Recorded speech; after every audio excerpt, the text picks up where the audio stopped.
சாட்டை துரைமுருகன் அந்த விஷயத்த பார்த்தோம்னா ரொம்ப வன்மமான ஒரு பேச்சு.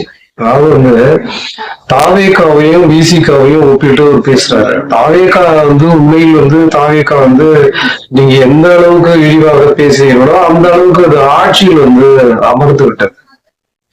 அப்படித்தான் இப்போ விடுதலை சிறுத்தைகள் கட்சியில் பேசி வருகிறார்கள். அப்படி என்றால் விடுதலை அடுத்தது தாவேக்காவுக்கு அடுத்தது விடுதலை சிறுத்தைகளை ஆட்சியில் அமர்த்துவதற்கான ஒரு பேச்சாகத்தான் நம்ம இதை பார்க்கிறோம். ஏன்னா தாவேக்கா வந்து தற்கொலை கூட்டம்னு சொல்லிதான் அவங்க வந்து இன்னைக்கு வந்து அவர்கள் வந்து தமிழ்நாட்டை ஆளக்கூடிய கூட்டமாக மாறிவிட்டார்.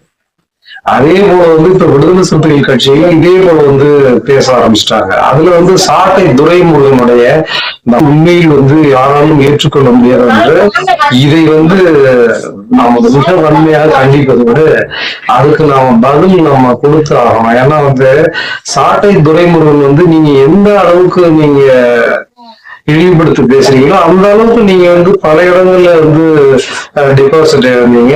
எந்த தொகுதியிலுமே வந்து நாம் தமிழர் கட்சி ஒரு தொகுதியில கூட வெற்றி பெற முடியல. வந்து சாட்டை துரைமுருகனுடைய அந்த பேச்சு என்பது வந்து தொடர்ச்சியா வந்து விடுதலை சிறுத்தைகளை வந்து ரொம்ப வந்து அவமதிக்கும் ஒரு பேச்சாவே தொடர்ச்சியா வந்து இப்போ வந்து பேசின அந்த பேச்சை நம்ம பார்த்தோம்னாக்க ரொம்ப இழிவுபடுத்தக்கூடிய வார்த்தைகளை வந்து உபயோகிக்கிறாங்க. ஏன்னா அந்த கூட்டம் வந்து இந்த அளவுக்கு வந்து சீக்கிரம் முடிக்க வேண்டிய சூழ்நிலைக்கு வந்ததுக்கு காரணம் என்னன்னா தொண்டர்கள் வந்து கிட்டத்தட்ட வந்து உள்ளரங்கிலேயே வந்து கிட்டத்தட்ட 10 லட்சம் பேருக்கு மேல திரண்டுட்டாங்க.